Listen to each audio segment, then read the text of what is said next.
So, yan. Hope sa inyo ang aking mga pinamili. And then, pricing. Ayan. Ayan. Meron namang cotton candy. Yung bintahan ko ito is and then, ito is yung mga tigo 130. So, yung mga tutuboy natin dito is 20 pesos pag naubos. So, ayan, kitibang na may candy. Mga pang-akit sa mga bata. And then, yan, bili na tayo ng isang pack na gummy bear na gummy. So, yan. Ang iba't ibang samot-saring mga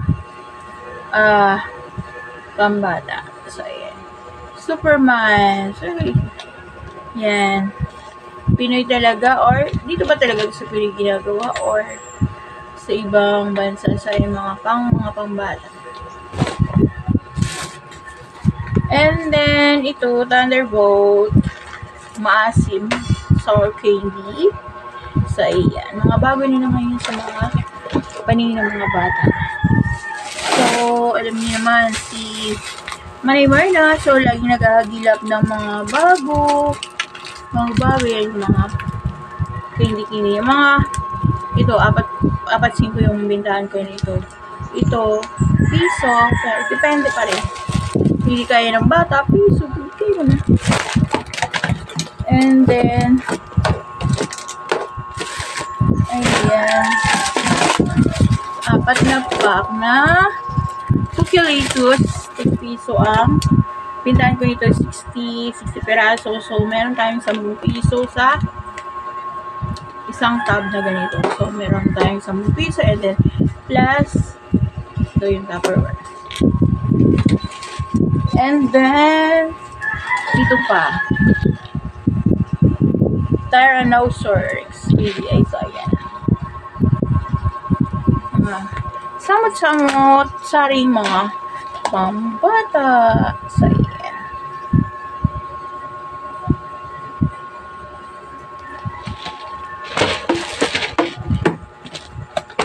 And then, ito, mint candy. Ayan, mint candy. So, ayan. Alam yung mga bata dyan. And then, ito, toy candy. So, buksan nga natin. Ano to? Kasi sabi ni Bakla, yung tindero dun sa binibilhan ko. Ito yung yung nilalagay, pwedeng ilagay sa ulo. Kaya lang ipit yun. Ipit. Ito yung ganito. Ano naman to? Hindi naman to hindi naman siya ipit. Ang lagay lang dito. May spring siya. So, maganda. Balang yung mga batang gawa ng paraan. Ipit yung sa ulo. Char lang. Ay, nakatusok pala yan dito. So, ayan. Ang ganda. Mga bago. And then, ito. Mini fan toy candy. Sus, kung ano lang naisip talaga ng Pinoy. Or, ewan ko kung sa Tugal. Pinoy ba ang pag-ano yan? Ay. And then, ito pa. Kaya nung isa. So, ang ganda ng mga garapon niya. Usable. So, ayan, magagamit natin yan. So, ang ganda.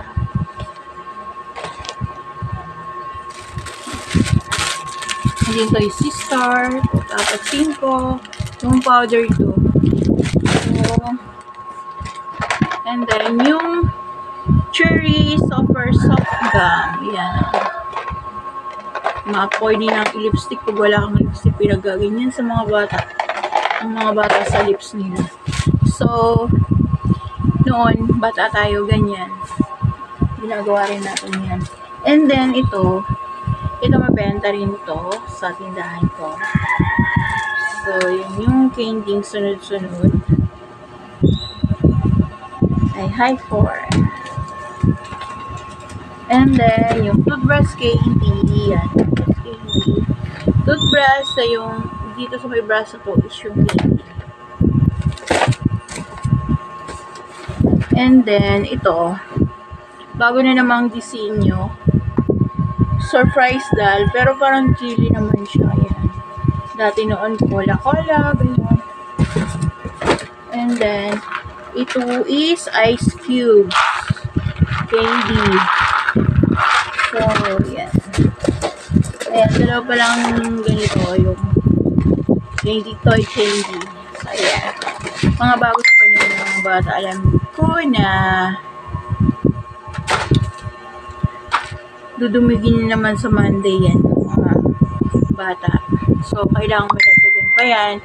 Kaya lang minsan wala tayong oras, maghanap-hanap. So, yan sinamantala ko na merong mga bagong bagsak doon sa isang culture na binibilhin ko. So, kaya i-clean up ko na ako. Medyo kahit alanganin yung budget natin. So, ayan, gumawa na ako. So, mabenta naman yan, kaya agad makikita natin yung profit natin dyan. So, sabi nga nung tindero, so, ang dami ng tubo dyan. So, palagay natin yung ganito ay magano. Sabi ko, niloko ko. Sabi ko, ikaw na kaya magtinda. Sabi ko, char lang, Ate Mer. So, yan yung isa pang mga pinamili ko. Isang wholesalers. Ito yung mga sabon, and then soft drinks. So, ayan. Ayan, may ako yung buksan. So, ayan. Display ko na muna to mga pinamili ko kasi para makita na yung mga ibang bata kasi mamayang hapon is magsisilabosan at magsisipaglaro naman dito sa ating tindahan ko. So, pag nakita nila may bago, so, yan, bibili na naman agad sila niyan. So, yun na guys, i-share ko lang sa inyo. Pasensya na kayo ngayon na naman ako lang mag-video, makakapag-upload. So, sana tuloy-tuloy na kasi yun nga, maraming ganap sa aking tindahan, maraming pinagawa, maraming project yung asawa ko. So, yun. Kaya medyo wala tayong time na mag-share sa ating content ng ating mga paninda, ng ating sari-sari store. So, yun muna guys. Bye. See you in my next vlog. And please subscribe to the notification para updated po kayo sa aking mga videos na i-upload. So, thank you and God bless. Happy selling mga kasari. Bye-bye. Ano yun?